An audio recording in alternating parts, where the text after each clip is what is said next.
चिंता करनी नहीं चाहिए। लेकिन आप तो सामान्य जीवात्मा हो, परमात्मा के जीवन में चिंता है। और चिंता करते करते वो क्या कह रहा है परमात्मा? चिंता करते करते यही कह रहा है लक्ष्मण, वर्षा विगत शरद ऋतु आई और सुधन तात सीता के पाई। सीता की सुध नहीं मिली, चातुर्मास व्यतीत हो गया, लेकिन सीता की सुध अभी तक नहीं मिली। बोलो ये भाषा चिंतन की है कि चिंता की है? जल्दी बोलो। ये भाषा है चिंता की। सीता की सुध कैसे मिलेगी? सीता की सुध नहीं मिलेगी लक्ष्मण तो मैं जीवित नहीं रहूंगा। लक्ष्मण जी बोले हम क्या करें? इंतजाम पूरा किया था लेकिन माता जी नहीं मानी, हमको भेज दिया आपके पास। इंतजाम किया, रेखा खींच दी थी, नहीं मानी, रेखा के बाहर चली गई। अरे हमारी नहीं मान रही थी तो रेखा की तो मानती, रेखा के बाहर नहीं जाती। लेकिन अब क्या करें? हमारे बस में कुछ है हो तो आप बताओ। शुद्ध सीता की कैसे मिलेगी? मैं आपसे पूछ रहा हूं, संसार में जितने संकट हैं और जितने जीवों के पास संकट हैं, समस्त जीवों के संकट को दूर करने वाला वो परमात्मा है। बोलो है कि नहीं? समस्त जीवों के संकटों को दूर करने वाला परमात्मा है। लेकिन इस संसार में परमात्मा के संकट को दूर करने वाला महात्मा हनुमान है। हनुमान जैसा महात्मा ही राम के संकट को दूर कर सकता है, और किसी में ताकत नहीं है। इसलिए जब तक हनुमान जी नहीं मिले तब तक सीता जी का पता नहीं चला। बोलो चला पता? नहीं चला पता। आपसे एक बात मैं बताऊं, चिंता यदि आवे तो किसकी शरण में जाओ? हनुमान जी की शरण। क्यों भाई? किसकी शरण में जाओ? हनुमान जी की शरण में जाओ। हनुमान जी की शरण में जाओगे तो चिंता अपने आप भागी भागी फिरेगी। जो दुख होगा वो अपने आप भागेगा, दुख रहेगा ही नहीं। दुख से चिंता, चिंता से दुख, दुख से चिंता। क्यों भाई? दुख आता है तो चिंता बढ़ती है। क्यों भाई? और चिंता जब आती है तो दुख अपना प्रभाव बना लेता है। दोनों एक दूसरे के पूरक हैं। लेकिन मैं कहता हूं कि सीता जी के दुख को दूर करने वाला यदि संसार में था तो वो हनुमान थे, और कोई नहीं था। प्यारे ये बात सुन लो जरा, हनुमान मिले तभी सीता जी का संकट दूर हुआ। हनुमान मिले तभी राम जी की चिंता दूर हुई। सीता जी का संकट दूर हुआ, बिना हनुमान के नहीं। तो बिना हनुमान के तुम्हारा कहां से संकट दूर हो जाएगा? इसलिए हनुमान जी की शरण में सभी संकल्प लें कि जब भी कोई तकलीफ हो, ना हो तकलीफ, तो हनुमान जी की शरण में जाओ, जाना चाहिए। आज हम देख रहे हैं कि लोग हनुमान जी का मंदिर पास में है, दर्शन करने नहीं जाते हैं। अच्छा निकल जाते हैं मोटरसाइकिल से तो बहुत श्रद्धावान है तो थोड़ी गर्दन जरूर ऐसे कर लेंगे, थोड़ी सी गर्दन, लेकिन उतर के प्रणाम नहीं करेंगे। उनसे कहो अरे भैया हनुमान जी को प्रणाम तो कर लो। फुर्सत नहीं है, लौट के आएंगे तब प्रणाम करेंगे। पता नहीं तुम लौट के आ भी पा रहे हो कि नहीं? कोई गारंटी है कि तुम लौट के आ रहे हो? हाँ, हनुमान जी अगर गारंटी ले ले तो तुम लौट के जरूर आ जाओगे। बोलो भाई, हनुमान जी अगर गारंटी ले ले तो लौट के कंफर्म आओगे, और हनुमान जी ने अगर गारंटी नहीं ली तो तुम्हारी गारंटी फेल है। गारंटी नहीं कि तुम लौट के आ जाओ। इसलिए मैं कहना चाहता हूं कि अगर देवी देवताओं का स्थान मिल जाए तो उनकी उपेक्षा नहीं करना। वो तुम्हारे गांव के देवता हैं, दूसरे गांव के भी देवता हो, रोड सड़क खलियान खेत खलियान कहीं भी देव बैठे हो, उनका बहिष्कार नहीं करना, उनको प्रणाम करना, उनको स्वीकार करना। समझ गए हो कि नहीं? उनको अवश्य स्वीकार करना। कभी भी बरगद हो, पीपल हो, इन वृक्षों के नीचे अपराध मत करना, इस बात का ध्यान रखना। चाहे जैसा संकट तुम्हारे जीवन में क्यों ना आ जाए, इनके नीचे अपराध मत करना। देवताओं का वास है, याद रखना। इन वृक्षों को वृक्ष मत समझना, इन वृक्षों को साक्षात भगवान मानना। क्या मानना? भगवान मानना। इसलिए इनकी मर्यादा का विशेष ध्यान रखना। इनमें देवताओं का वास है, इसलिए किसी भी प्रकार की कोई गंदगी फैलाने की जरूरत नहीं है, अपराध नहीं होना चाहिए, अपराध से बचना चाहिए। आओ प्यारे, भगवान राम कहते हैं लक्ष्मण सीता की सुध कैसे मिलेगी। लक्ष्मण जी ने कहा भैया हम तो मजबूर हैं, जितना प्रयास करना था हमारा प्रयास हो चुका, अब हम प्रयास क्या करें, हमारी समझ में खुद नहीं आ रहा है। लेकिन प्यारे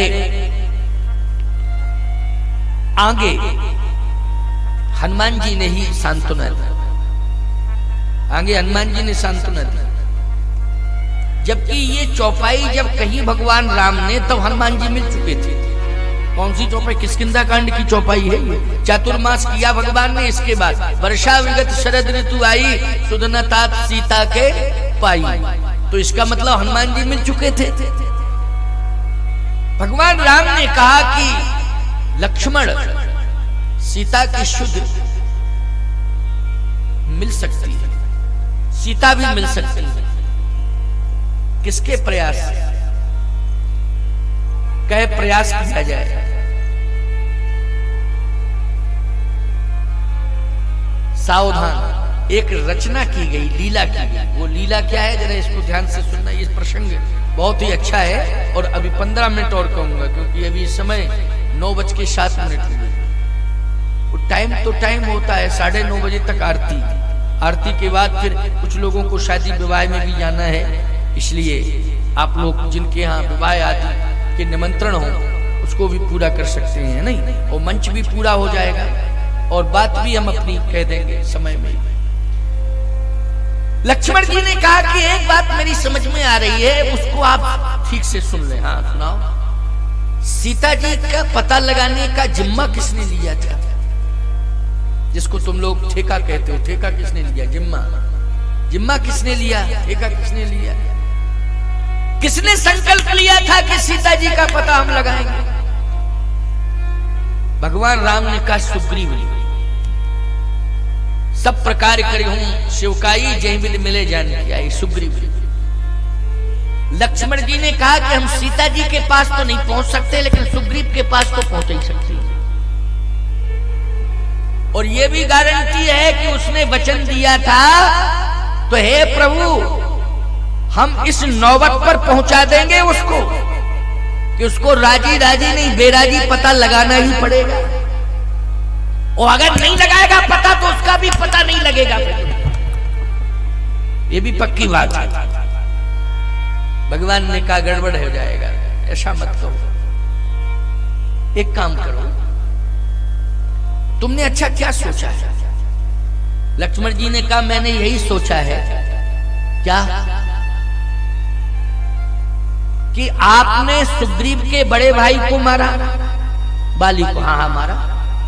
तो हमने तो यही सोचा कि अगर नहीं पता लगाता है तो बड़े ने बड़े को मारा और छोटे ने छोटे को मारा। फैसला ही है, या तो पता लगावे और नहीं तो फैसला हमने यही कर लिया है कि बड़े को बड़े ने मारा और छोटे को छोटे ने मारा।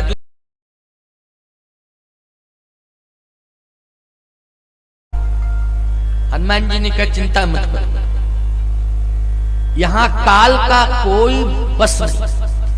काल क्या करेगा? सुग्रीव ने कहा लेकिन काल को रोका तो जाए, बातों से काम थोड़ी चलेगा, पहले रोका जाए उसे। हनुमान जी ने कहा रोका भी जाएगा, चिंता मत करो, रोकेगा, काल रोकेगा। अच्छा बोलो लक्ष्मण जी को किसने रोका? हनुमान जी ने रोका कि नहीं रोका? हनुमान लक्ष्मण जी तो प्रवेश करते ही आ रहे थे और फुसकार मारते हुए चले आ रहे थे। 4 करो पुरुषार्थ। अगर सांप जो है अच्छी फुसकार मार दे तो शरीर काला पड़ जाता है। बोलो शरीर काला पड़ जाता है कि नहीं पड़ जाता है? और शरीर ऐसा काला पड़ जाता है प्यारे कि इतनी घबराहट पैदा हो जाती है कि व्यक्ति फिर चिंता में ही मर जाता है। बोलो भाई काटे भले ही ना, लेकिन चिंता में मर जाता है। तो लक्ष्मण जी चले आ रहे थे।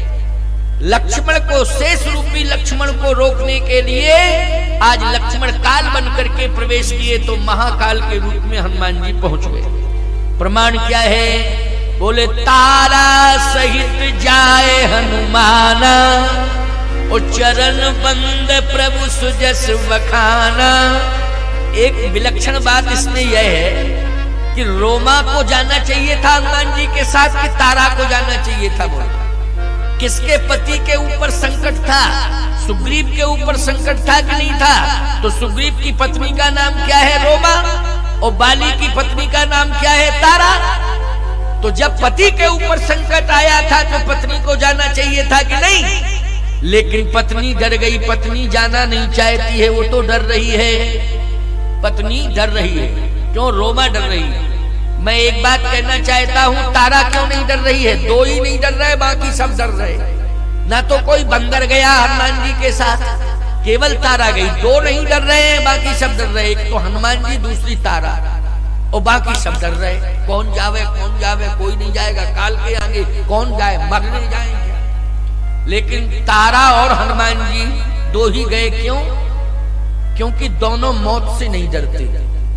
ना तारा डरती है, ना हनुमान जी डरते हैं। आप कहो हनुमान जी नहीं डरते, ये बात तो समझ में आ रही, लेकिन तारा क्यों नहीं डरती है? तारा इसलिए नहीं डरती है क्योंकि तारा बिकल देख रघुराया, ओ दीन ज्ञान हर लीनी माया।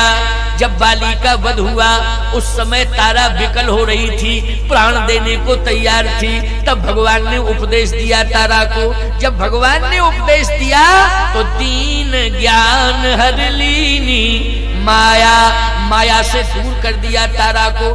जो माया के बंधन में बंधे हैं वो मौत से डरते हैं, और जो माया के बंधन से मुक्त हो जाते हैं वो मौत को चैलेंज देते हैं।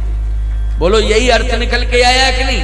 इसलिए तारा बिकल देख रघुराया, ओ दीन ज्ञान हर लीनी माया। आज तारा भय से मुक्त हो गई, मौत से डरती नहीं है। और हनुमान जी तो हनुमान जी महाराज हैं, उनको तो क्या डरना मौत से है? कहाँ मौत आएगी? वो तो अजर और अमर है।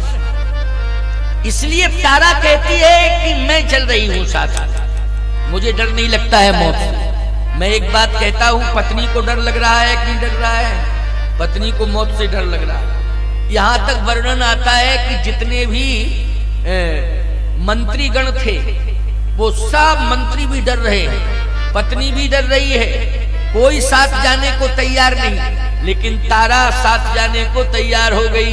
तो तारा सहित जाए हनुमान, और चरण बंद प्रभु सुजस बखाना।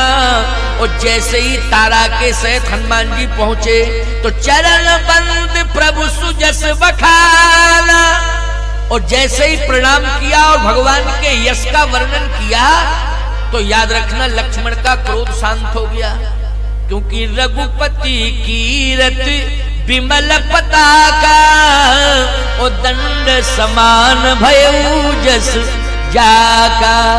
याद रखना रघुपति कीरत विमल पताका, दंड समान भयउ जस जाका। इसलिए लक्ष्मण जी को जैसे राम यश सुनाया गया तो लक्ष्मण जी महाराज का क्रोध शांत हो गया। तो कर बिनती मंदिर ले आए, और चरण पखार पलंग बैठाए।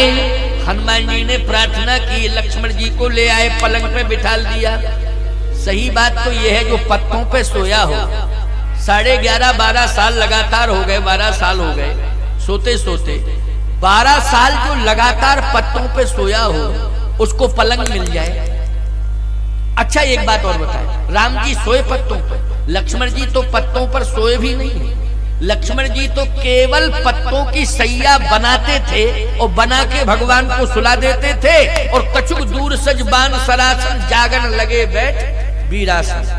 पत्तों की सैया का निर्माण लक्ष्मण करते थे, प्रभु राम को सुला देते थे। इसके बाद धनुष बाण लेकर के बहुत दूर बैठ जाते थे, जागते रहे। जो 12 साल से निरंतर जाग रहा हो, ईमानदारी के साथ बताओ उसे पलंग मिल जाए उसकी क्या कंडीशन होगी? अभी 12 घंटे कोई जग जाए, उसको पत्थरों पे सुला दो तो बिना गद्दा के पत्थरों पे नींद आ जाएगी। बोलो आ जाए, 12 घंटे का जगा हुआ व्यक्ति गद्दा छोड़ो, पत्थरों पर लिटा दो तो पत्थरों पर नींद आ जाएगी। बोलो आ जाएगी कि नहीं आ जाएगी? एक व्यक्ति बमूल के नीचे सो गया, वो ऐसा सोया कि उसका पूरा सामान चला गया। उससे कहा कि तमूल के नीचे कांटे नहीं थे। अरे बोले नींद के आगे आटे कांटे कहां लगते। बोले कई घंटे के जगह थे इसलिए नींद आई, आटे कांटे सब भूल गए, कुछ नहीं, नींद के आगे सब सारा सामान चला गया उसका। याद रखना 12 साल हो गए जागते जागते, लेकिन लक्ष्मण जी सोए नहीं थे प्यारे, जागते ही रहे। आज पलंग मिल गया। रामायण में लिखा है इसलिए कह रहा हूं। बोलो पलंग की बात लिखी तभी तो रामायण किष्किंधा कांड पढ़ते हो ना, पढ़ना। उसमें लिखा है कर बिनती मंदिर ले आए, और चरण पखार पलंग बैठाए। पलंग पे बिठाला। अच्छा बिठाना ही था तो कुर्सी पे बिठाल देते, जरूरी था कि पलंग ही पे बिठालना। अच्छा बिठाला, ज्यादातर लोग कुर्सी पर बिठालते हैं। तो भाई बिठालते हैं कि नहीं, कुर्सी पर बिठालते हैं। आपको महाराज पलंग था कुर्सी नहीं होगी, जब पलंग बनते थे तो कुर्सी क्यों नहीं बनती होगी। तो आप कह सकते हो कि महाराज वो चौपाई का तारतम्य नहीं बनता, तारतम्य बिगड़ता ही नहीं। कर बिनती मंदिर ले आए, चरण पखार चेयर बैठा। इतना बढ़िया तारतम्य बन रहा था, चेयर मानी कुर्सी पे बिठाल दिया, क्या दिक्कत थी, लिखने में कोई परेशानी नहीं थी। लेकिन कर बिनती मंदिर ले आए, चरण पखार पलंग बैठाए। अच्छा चौकी पर भी नहीं बिठाला, तखत पर नहीं बिठाला, पलंग अलग बात है। इसका मतलब है पलंग मानी सुखद सैया। पलंग मानी क्या है, सुखद सैया। पलंग पे कोई आदमी सोता है तो झूलता भी रहता है। क्यों भाई, पलंग पे झूलने का भी आनंद मिलता है, तभी तो पलंग पे लेटा। तखत तो चौकी पे लिटा दो तो सीधा मेरुदंड किए रहो, बस लकड़ी की तरह पड़े रहो। किसकी तरह, लकड़ी की तरह। लेकिन पलंग पर आप अगर लेट गए हैं तो फिर याद रखना क्या आनंद आता है पलंग पर। हम तो साधु संत हैं, चौकी तखत पर लेटते हैं, पलंग वलंग पर तो लेटते ही नहीं है। क्यों, आनंद छोड़ के आए हैं पलंग का, इसलिए तखत चौकी पर लेटते हैं। अक्सर कर आपने देखा होगा कि साधुओं की रीढ़ की हड्डी टेढ़ी कम होती है, ज्यादातर रीढ़ की हड्डी सीधी रहती, तखत पर चौकी पर लेटते हैं। और गृहस्थों की कमर झुक जाती है और गर्दन हिलने लगती है। क्यों भाई, कमर भी झुकती है और गर्दन भी हिलती है। साधुओं की गर्दन कम हिलती है, कमर टेढ़ी कम होती है। गृहस्थों की गर्दन भी हिलती है और कमर भी टेढ़ी होती है। और गर्दन भी कैसे हिलती, याद रखना, अभ्यास की बात है। इंसान पुरुष बात को स्वीकार करता है, समझता है, स्वीकार करता है। स्वीकार में वो ऐसे ऐसे करता रहता है। क्यों ऐसे, तो जब भी पुरुष की गर्दन हिलती है तो ऐसे ऐसे हिलती। अच्छा महिला की एक आदत होती, चाहे जितना समझाओ लेकिन आदत यही है। समझ गए हो, बड़ी मुश्किल में समझ में आती है बात, तब ऐसे कहेंगे कभी कभी, नहीं तो बुढ़ापे में भी गर्दन महिला की हिलती तो देख लेना, अंदाज कर लेना। सावधान, अभ्यास बनाओ कि हम बात को स्वीकार करें। सही बात को तो स्वीकार करें, गलत बात नहीं करना चाहिए स्वीकार, हम बिल्कुल स्वीकृति नहीं देंगे, लेकिन सही बात स्वीकार करना चाहिए। और स्वीकार में हमारा इशारा गर्दन का ऐसे होता है कि नहीं होता है। आज पलंग का उदाहरण मिल रहा है, किष्किंधा कांड में मिल रहा है, पलंग पर बिठाया है। अरे भाई पलंग पर क्यों बिठाला, मंदिर में बिठाला था, करबिनती मंदिर ले आए तो उसमें चौकी पड़ी होनी चाहिए थी, चौकी पर बिठाल देते। लेकिन पलंग पर क्यों बिठाला, पलंग वह पलंग था जिस पर सुग्रीव सोता था, वो साधारण पलंग नहीं था। सुग्रीव जिस पलंग पर सोता था उसी पलंग पर बिठाला। तो सुग्रीव के सोने वाले पलंग पर क्यों बिठाला।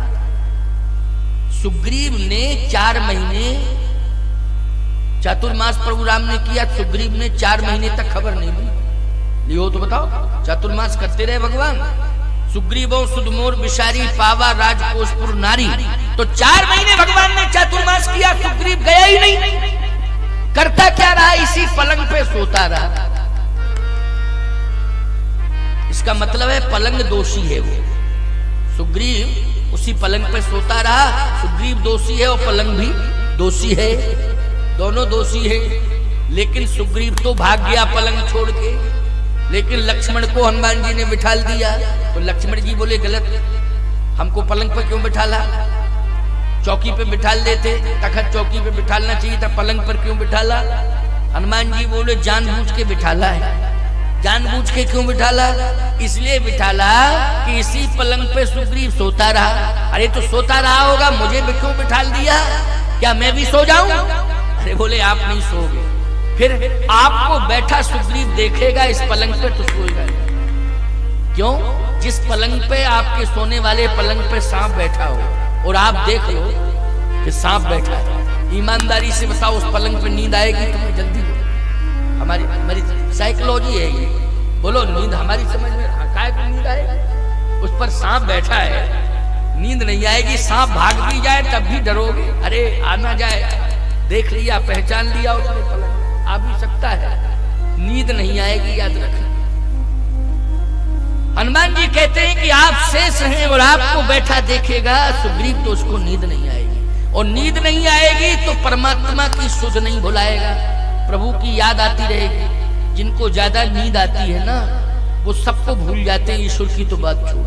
बोलो भाई, भूल जाते हैं कि नहीं भूल जाते?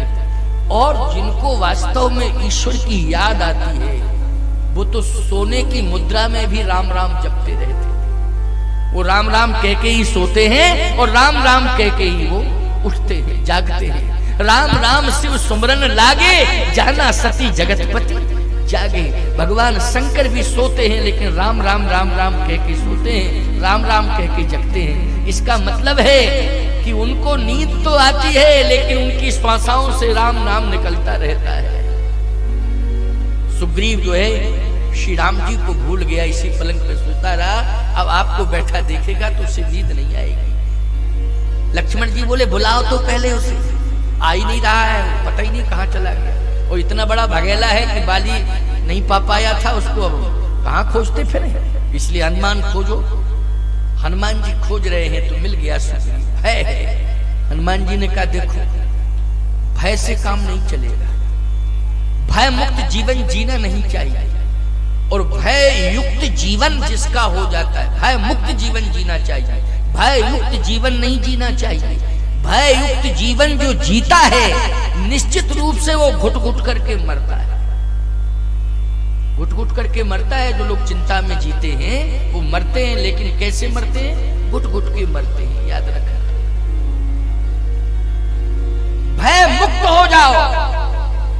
तो भय मुक्त होंगे कहां, कैसे होंगे? बताओ उपाय। हनुमान जी ने कहा सुखी मीन जह नीर यगाधा, जिम हरि शरण नए कौ बाधा। इसलिए भगवान की शरण में चलो, सारी बाधाएं दूर हो जाएंगी, एक भी बाधा नहीं रहेगी, संपूर्ण बाधाएं दूर हो जाएंगी। भगवान की शरण में चलो।